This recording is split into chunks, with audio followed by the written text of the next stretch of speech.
લેજે મારા ગરીબના આ વગણા તું પવિત્ર કરજે તારી પાપા પગલીઓ ખોડિયાર પાડજે બાપો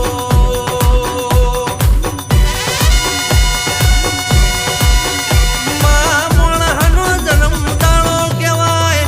મારી ખોડિયાર તારો પ્રાગટ્ય દિવસ કહેવાય માં મોણહન તો 80, 90 અને એથી વધારે 100 વર્ષનું જીવન હોય મારી ખોડિયાર તું આજો જુગથી અમર છે અમે હોય રહીએ